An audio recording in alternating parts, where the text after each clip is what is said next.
Hello everyone. Our today's topic is electron gain enthalpy.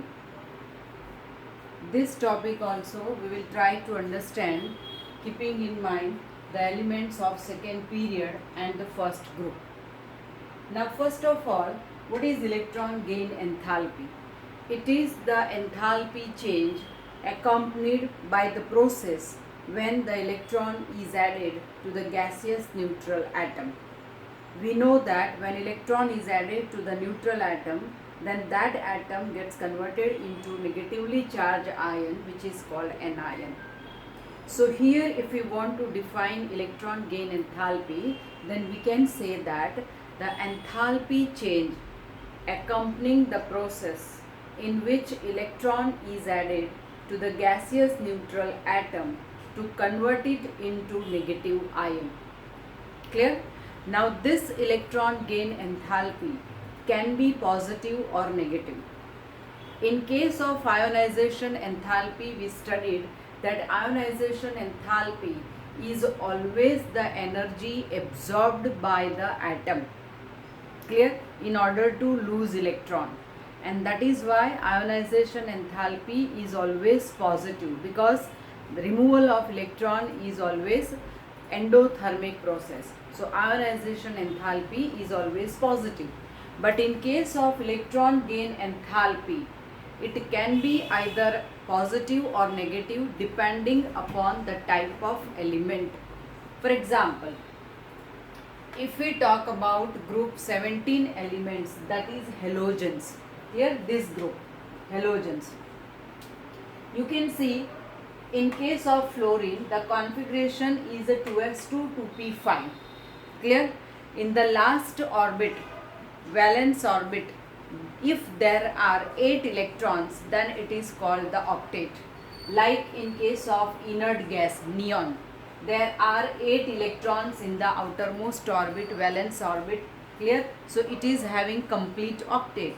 After that, the next shell starts. Clear? So these halogens, group 17 elements, they are lacking only one electron in order to complete their octet. It means that it is very easy for them to accept the electron, clear, because they are always in need of only one electron in order to complete their octet, in order to achieve stable inert gas configuration, and so they are always eager to accept the electron. Clear? So more readily the atom will accept the electron, more amount of energy it will release. Clear? And that is why when the energy is released, the reaction is called exothermic, and for exothermic reaction, enthalpy is negative because the system is losing its energy. Here the atom is losing its energy when it gains electron. Clear? So here electron gain enthalpy for halogens is more negative. Clear? Because more amount of energy is released. But if we see 18 group elements, that is inert gases, they have complete octet in their valence orbit. Clear? Means they have stable configuration. Now in this stable configuration, it is very difficult either to remove electron or to add electron. So in inert gases, if we want to add electron, then energy must also be given to that inert gas element. Only then it can accept the electron.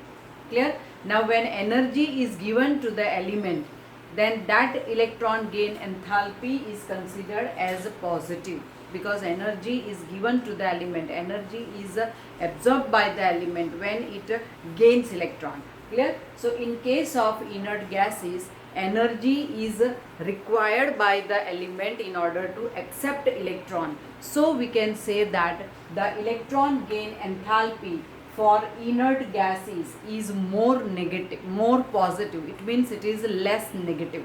Clear? So for 17 group elements, electron gain enthalpy is more negative, means more amount of energy is released, and for inert gases, electron gain enthalpy is less negative or more positive. Less negative means less amount of energy is released when electron is added. Clear? Okay, so this is all about electron gain enthalpy. Its symbol is a delta Eg capital H. Clear? Now let us come to the trend which is observed in the group and as well as in the period. Now first of all we'll take the group.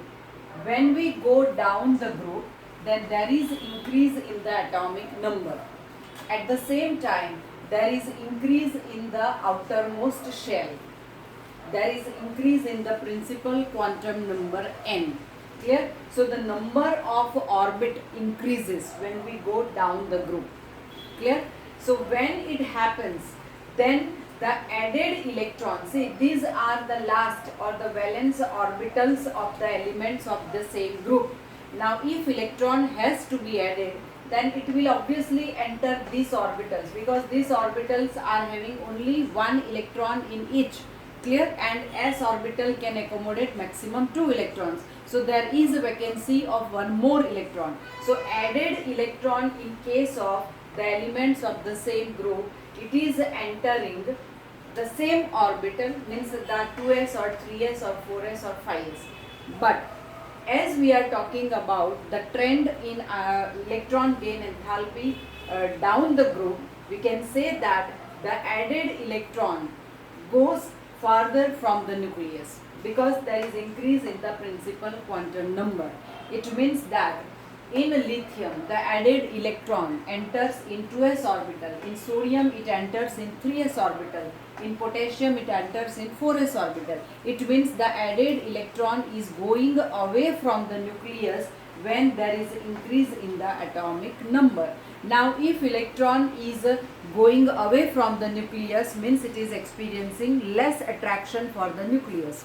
Less is the attraction experienced by the electron for the nucleus, less will be the energy released by the element. Clear? And also we know that the elements of this group, first group, they are all alkali metals, and metals have always tendency to lose electron rather than to gain electron.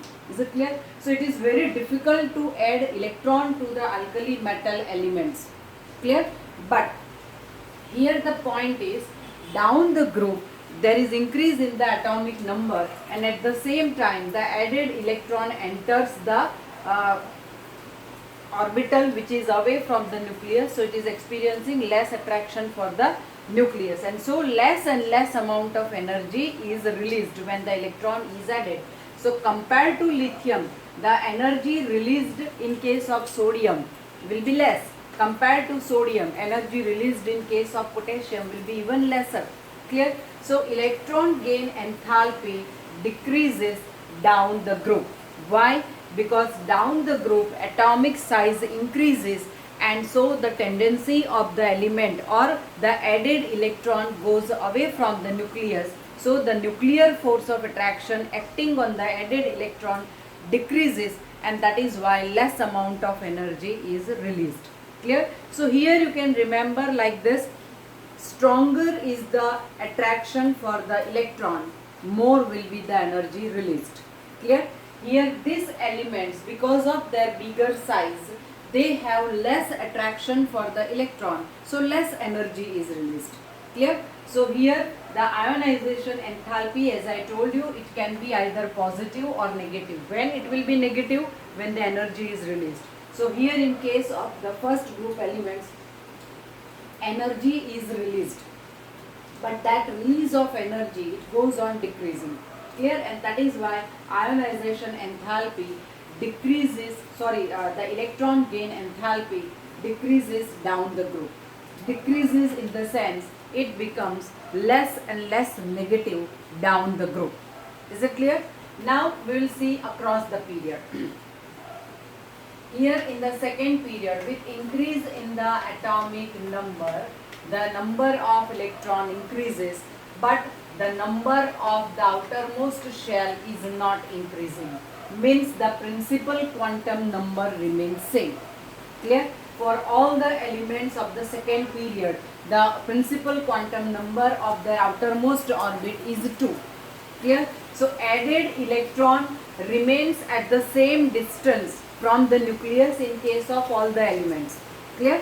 And we also know that across the period atomic size decreases. So atom becomes smaller and smaller when we go from left to right of the period. Clear? And when the atom is becoming smaller in the size, then the added electron will experience more attraction for the nucleus. Now more is the attraction, more will be the energy released. Clear? So here electron gain enthalpy becomes more and more negative when we go from left to right of any period. Clear?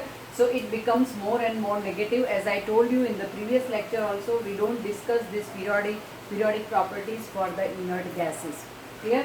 So up till here we can consider for inert gases. I told you the electron gain enthalpy is less negative. Clear? But for 17 group element it is more negative. So across the period, with increase in the atomic number, the number of the outermost orbit remains same. It means the net effective charge, effective nuclear charge on the electron goes on increasing because size is decreasing. Clear? So size is decreasing, and with increase in the atomic number, the number of proton in the nucleus is increasing.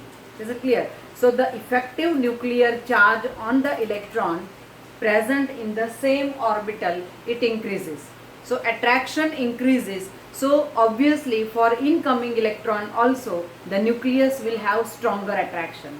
So stronger is the attraction, more readily that element can accept the electron, and so more amount of energy will be released. So across the period, electron gain enthalpy becomes more and more negative. Down the group it becomes less and less negative. Clear? But here, see, down the group, these two are the exceptions. After oxygen, the next element is sulfur. Clear? Now, as I told you, down the group, electron gain enthalpy decreases. It means that compared to oxygen, sulfur should have less electron gain enthalpy. Is it clear? But it is not so. Why it is not so? Because in oxygen you can see the electron is added to the second orbit. Means the principal quantum number is 2 for oxygen, but it is 3 for sulfur. Similarly, for fluorine, principal quantum number of the outermost orbit is 2, but that for chlorine is 3. So in case of oxygen and fluorine, the added electron enters in the second orbital, and that orbital is near to the nucleus, but because of smaller size of oxygen and fluorine compared to the other elements of their own group, electron-electron repulsion outweighs the attraction between the nucleus and the electron. Is it clear? So in case of oxygen and fluorine, electron gain enthalpy, clear, it is different than the expectation. Down the group, electron gain enthalpy decreases, means it becomes less and less negative. Clear? So compared to oxygen, sulfur should have less negative electron gain enthalpy. Compared to fluorine, chlorine should have less negative electron gain enthalpy. But it is not so. In case of oxygen and fluorine, the added electron enters second orbital, but in case of sulfur and chlorine, added electron enters third orbital. Clear? So oxygen and fluorine, because of their smaller atomic size, the electron added in the second orbital experiences more repulsion by the other electrons which are already present in the second orbital. Clear? And so because of more and more repulsion, these two elements, they don't have that much stronger tendency to accept electron.